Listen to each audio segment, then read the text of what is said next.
about scaling to international markets.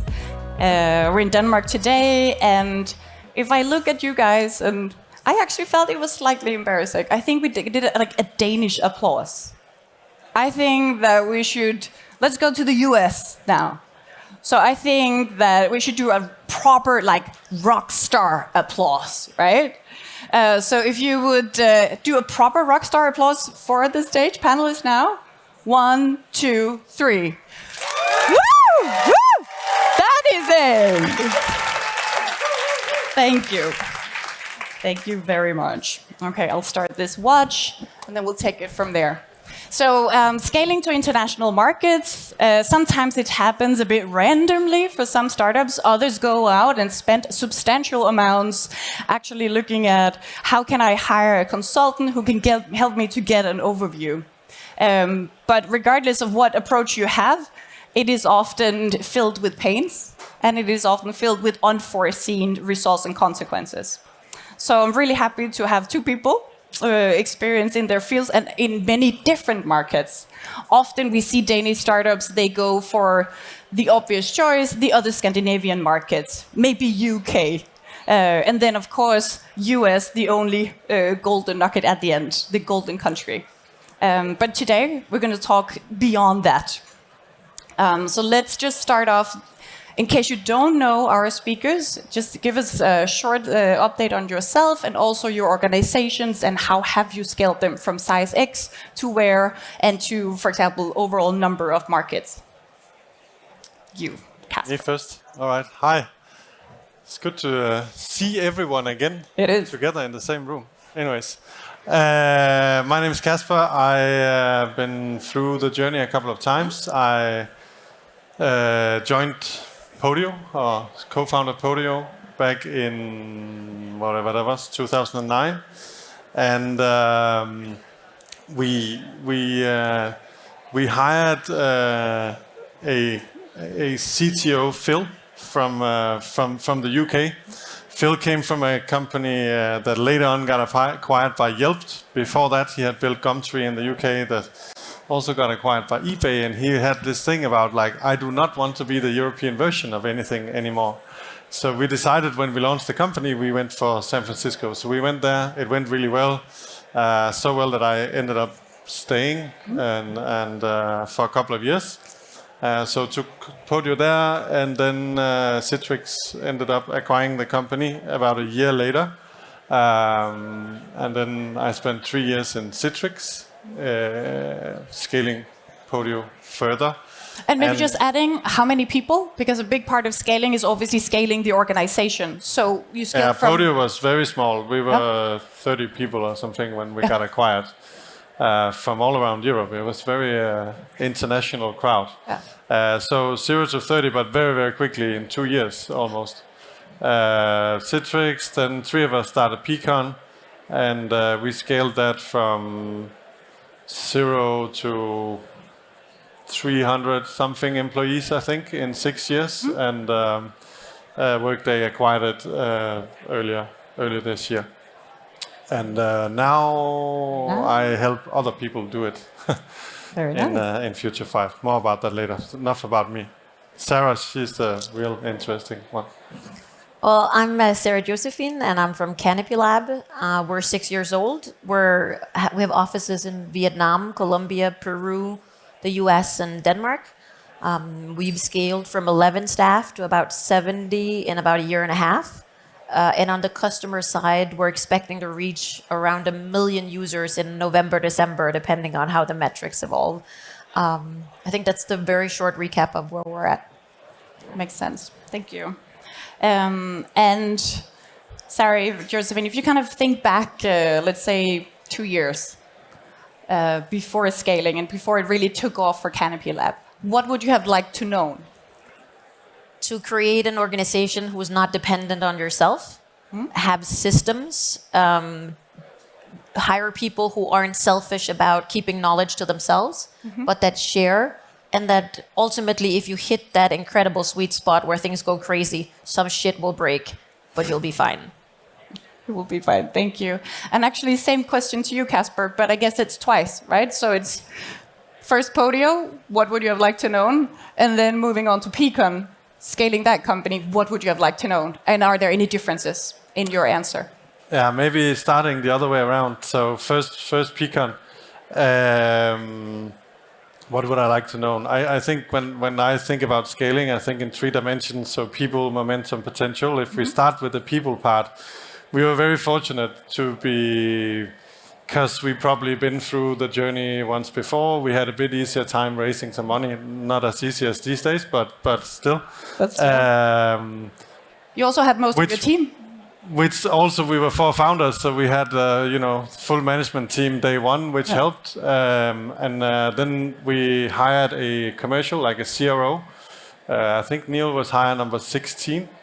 Probably, very expensive hire, but extremely important for the journey of Peakon. And I think that the fact that we actually managed to hire like super top talent very early on was very important. And going back to Podio, on the people side, it was a bit the same. It was me, Jon, and Anders, and then we managed to convince Tommy Ahlers to join as the CEO, Phil as the CTO, Christian Holm as lead developer, which were the 2 I ended up building Peakon with. But the guy we didn't hire was Neil, the sales guy, and I think we would probably have built the best product in the world in Peakon that nobody really had bought if we had not brought Neil on board. And in Denmark, we are getting really good at building product, and there's a lot less commercial experience. I actually think Denmark is a fantastic place to find developers at very reasonable price, but commercial talent is really hard here. So we were lucky to be 2 Danish and 2 British founders. So we actually, our first market was UK, just because that's where half of us were. But Neil was definitely so. I wish I had hired Neil for Podio. Okay, makes sense. Which is kind of unusual, right? I don't expect you to say the specific salary, but could you just, for the audience sake, say what is an expensive gentleman like a Crow as hire number 16? Like where are we at? I don't know. I mean, I don't know what they cost today, but you probably will pay 150 to 200k pound base plus half of it on top or something like that. I don't know. Okay. About that. So like a couple of million kroner a year in salary. Okay. But I mean... But it's obviously worth the investment. Okay. Yeah. Nice. Platform scaling, yes. Maybe speaking of getting the right talent on board. So... Do you have so far a Crow or someone similar who sits with the commercial area with CanopyLab? We decided to hire a chief revenue officer 3 months ago, which was a combination of like luck and persuading the right person at the right time. So one of my early mentors in CanopyLab was a woman who worked at BlackRock, and she came in when we were super small and gave us advice, and I already knew her. And when she got too busy, I said, I have this chip left with you. I'm going to cash it in one day. When we're big enough and we can honor you and your worth, I'm going to come and collect, and I want you to give our company 3 years. And she said yes. And then I knocked on her door and said, we're at that point now. I need you. I need you to head up New York. I need you to be in charge of what is essentially like how we make money. And she said yes. And she started 3 months ago. And having someone like that who both has been an analyst with BlackRock and who also has a background as a teacher is really essential when you're scaling like a edtech product. So you were lucky, right? You worked together before. How did you get a hold of Neil? Because I don't think it's just you. In general, the startups that we meet throughout the days are really having a hard time attracting these senior commercial positions. So how did you actually find these people? Boring answer. We had a recruiter. Yeah. And I recruited a lot, and then I interviewed Neil. We had a meeting for breakfast at 7:30, and we ended up having lunch together. And the thing was that he had headed up sales for Huddle, which was a competitor to Podio. And it was such a bad product. So I was like, if you can make 20 million AR on that shit, you can sell whatever. Turned out to be true.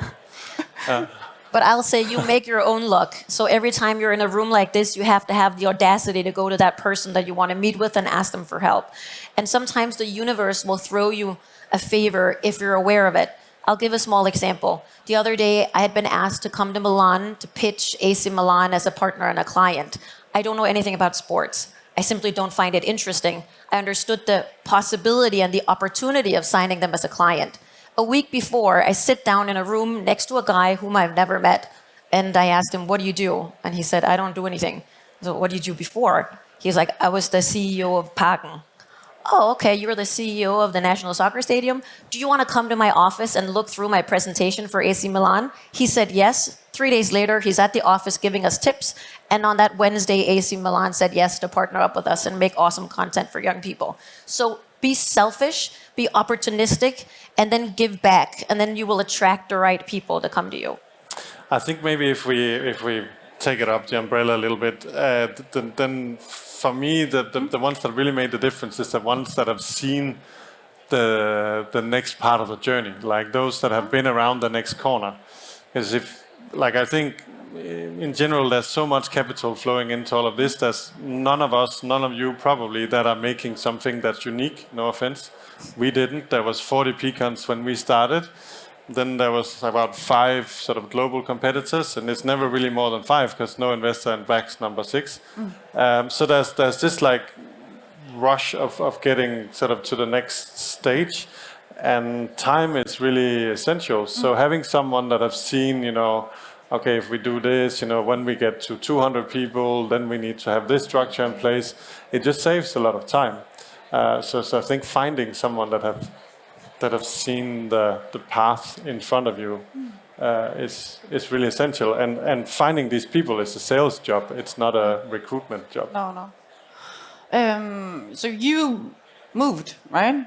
You stayed, despite the fact that you have several offices across the world. Do you think it's possible to attract such talent? Do they want to come to Copenhagen, to Denmark? Or do we need to be more flexible in our setup? What are your thoughts? I think it's misunderstood that they all need to move here. Yeah. And I think when you scale from 11 to around 70 during the time of COVID, you're forced to think about how you want to build that infrastructure. So for us, a remote first setting made a lot of sense. I haven't met 75% of our employees ever. It doesn't have to be a problem. But finding the channels where you recruit them, for us that proved difficult. People who understand and appreciate learning and understand and appreciate tech. So something that I did was I kind of scouted around for different environments, and I have an alumni club from where I went to school, and I know that that's a really strong network. So I posted it on that page, and we needed like 25 people in 5 minutes. So we couldn't go through this official process that you normally would. I posted PDFs of our jobs, just took in, 5-minute calls, and I hired all of them through there. So now a lot of us are from like the same school, like probably should say there are 10 schools around the world, so it's not from the same National Geographic. But recruiting from a place I trusted, that has worked to give that sort of immediate boost. But you have to be super open. Some of them were 17. They're supposed to start at like UPenn and Harvard and Stanford, but they couldn't go because of COVID. So they were stuck in Colombia and in Peru. And we said, those 6 months or that year before you go, you should come and work with us and help us train our algorithms. And then now that they've gone back to school, some of them are even on full pay part-time because we wanted to keep them, we could afford it, and it's talent that we wanted to invest in. Okay, that's cool. What if one cannot afford a couple of millions a year for a crow? Or that's what I said before. It was partly cheating, but we did spend 10 years getting to the cheating part. So fair enough. But now, of course, you can find someone different, and it's not all about Neil. My point was just I think one of the challenges here is to build commercial talent, and I'm now involved with quite a lot of companies and setting up sort of all of that stuff. As I said, we actually started the commercial operation in London, partly because we couldn't find the talent here. Luckily, it's getting better and better and better. So of course you can do it. Now there's also a lot more. You can find a lot of ways of setting up a sales academy and hiring SDRs and AEs and whatever. The only problem is everybody is doing it. So finding unique ways to hire people seems to be good. And there you probably need someone that has tried it before. Okay. Which reminds me, I am not seeing any questions over here on the screen. So if you have any specific questions for Sahra-Josephine or for Casper when it comes to scaling into international markets, scaling organizations, you are most welcome to join Slido. And they will be shown and uploaded over here. Good question. Check. What are the challenges of being remote first and not having... What's it called? Not having met 75% of your team. Oh, it's also here. Lovely. Great. So I don't have to stand. We can answer every question. Everyone, like let's do like that, right? Like, beautiful back. So, great question. There are tons of challenges with that, just as there are tons of challenges with having people in the physical office. A lot of it is also lost in translation because on top of it, like, we're from vastly different cultures with vastly different ways of giving and receiving feedback. So some of the things that works really well with us is that there's always still a local manager in each of the locations. So you may not have to go to an office, but there is still a hub if you're interested in going to the hub. And some people do it sometimes, some people never do it. Then we have a lot of company events that cross everything, which is really tricky when you're both in Vietnam and in Peru. So you can't do like drinks because for someone it's like midnight and for someone it's like breakfast. But we learned early on that we have a culture based on Kim Scott's radical candor. So we give and receive very honest, almost brutally honest feedback. And that can be a little hard. So we needed to combine it with something that was a little more soft. So we hired a coach, and not a traditional company coach. We actually hired a woman called Daisy who does television about how to love your body. She's also an educated sexologist. She does all these other things. And she created different settings for us to look each other in the eye and connect in totally different ways and have really frank and deep conversations with each other. So we have events for everybody, events for certain teams, and every person in our team can also use the coach as much as they want for company or private matters. So that's some of the ways that we manage it. Some of the managers travel around all the time and meet with everybody. But if you build, remote learning, we're already in 80 different countries. We have met 4% of our clients. So we have to be able to manage the same structure with our employees as we have with our clients. Cool. And again, for you guys out amongst the audience, I'm sure you also maybe know of alternative and new ways to recruit people. So I think for the sake of knowledge sharing and paying it forward, please do share that on Slido too. So not only questions, but also what have we seen of good ideas? Because we definitely need to be inspired, all of us, when it comes to recruitment. So recruitment, or maybe deep diving a little bit more into scaling the actual organization. So you went from 10, 11 to 70. When can you kind of identify some certain shifts where it really made a difference, where you're like, this is where it fucked up, or this is where it broke, as you mentioned it earlier? I think there are some pretty documented points where organizations, things happen. Like when you reach around 30 people, not everyone can know everything you're doing. If you don't document it, a lot of things are lost in translation. Not everybody knows each other in the same way anymore. So those are some of the sort of pivotal points where you have to begin structuring more in teams, documenting your work a lot more. But it's just, it's just different ways of organizing. It can be, if you're interested in organizational development, it's also exciting to be scaling them out in that way. But maybe could you say a little bit more, when did it break? So I don't think the organization ever broke, but there has been definitely points where first of all, sometimes where if you go again from like 200,000 users to all of a sudden, being close to reaching 1 million in a short period of time. So we're unique because we're edtech.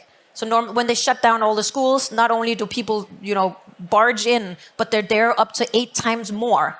So in that sense, the product had some pain points that we had to figure out. But when we were quite early on in the process, I think we're about 6 or 8 employees, something happened around the company culture that Chris and I, my co-founder, we just didn't feel like it was the company we wanted to build. And that was our responsibility. Like we made a mistake in the culture and we couldn't fix it. And we had to take the consequences of that and had frank conversations with everybody, and some left on their own and the rest were let go. So we did 100% turnover in our staff. Yeah. And our investors freaked out. And the rumor around town was like, CanopyLab don't know how to hire, what's going on over there. But it was 100% the right decision. And also it ties to the question, when do you know how to fire someone? How do you get rid of the people who aren't the right fit at the right time? I have consistently, until 2 years ago, been too slow.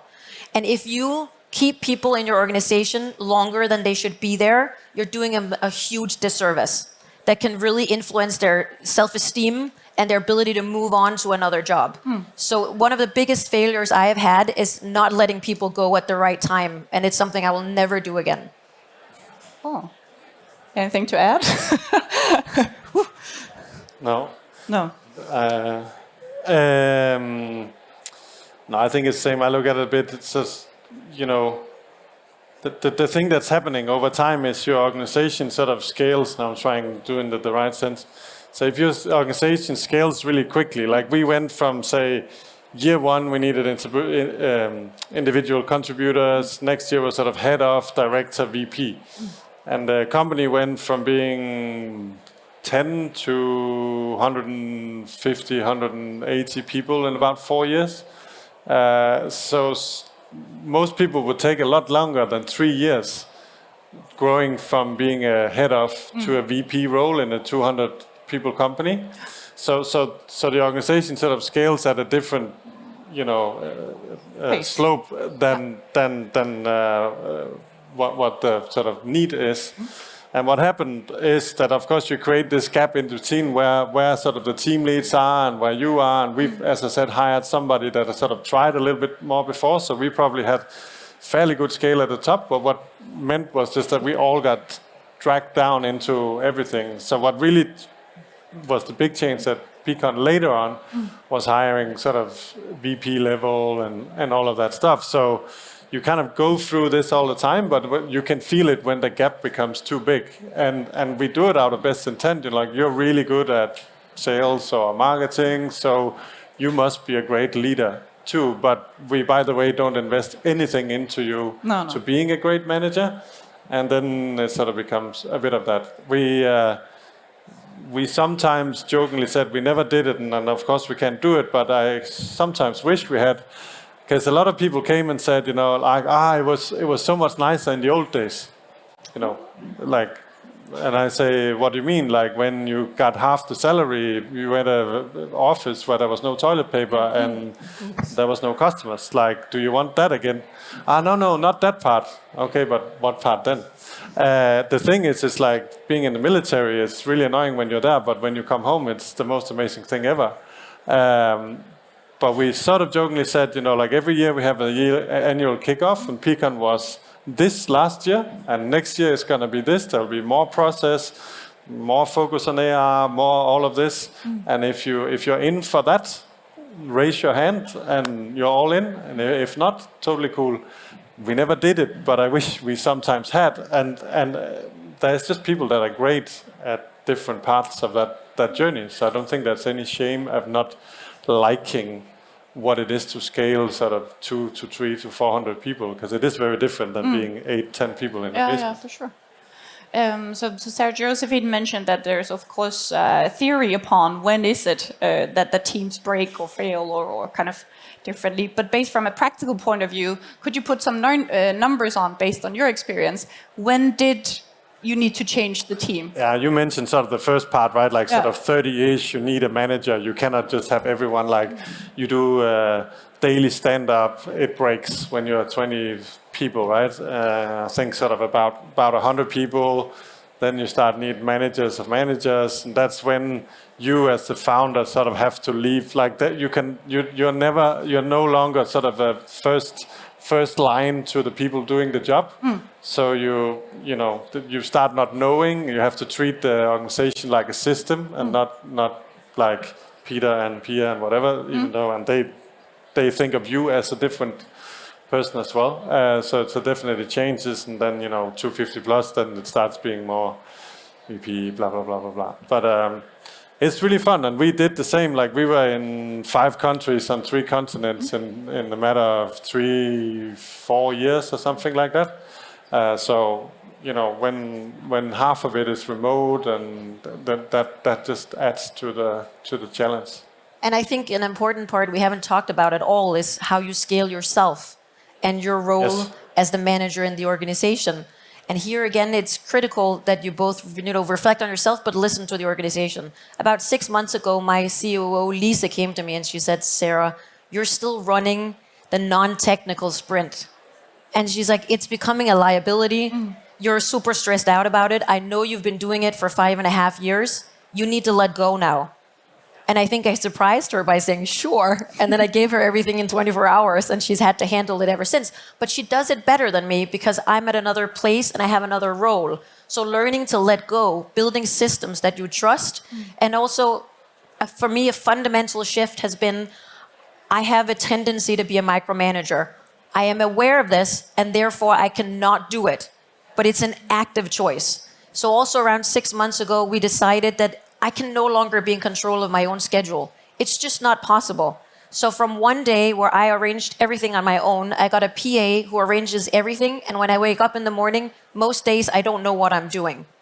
I get up, I look at my calendar, and I trust the team that they've arranged the transport, that there's a briefing about what I'm supposed to do, that there's a deck, and that they're aligned with what I want to do and the points of view that I have. And then I trust the system.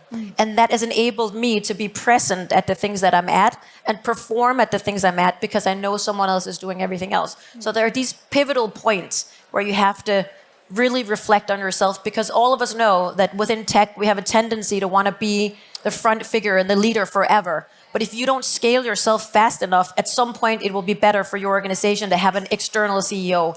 I don't want that to happen with me, so I work very deliberately on evolving with my role. I think that is actually good. Sorry. Just to include some of the questions, some of you already answered already. Investors, board of directors, how do you use them for international scaling? And then also regarding your marketing strategies, what were the key things that worked and didn't work? So marketing strategies. I think we touched upon the others, so let's move on to... That's a tough one to answer on a thing like this. Like it's, yeah, I mean, it's very different from our two businesses. And I don't know if... But I think the main thing is if you're betting on one channel, it will either work or it will fade out.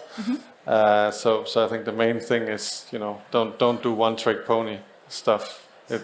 It will fade out. It will fade out. And then maybe if you would answer the other one, our top one, how do you view the trade-off between entering a small neighboring market versus making it a more difficult launch in like the US as a young company? Because I know you have strong opinions on the matter. Well, I think that we've been told that there's a certain way to scale, and that is to conquer the home market, and then you take a neighboring market, and that's kind of how you do it, and then eventually you'll take America with a big launch and it'll cost a lot of money.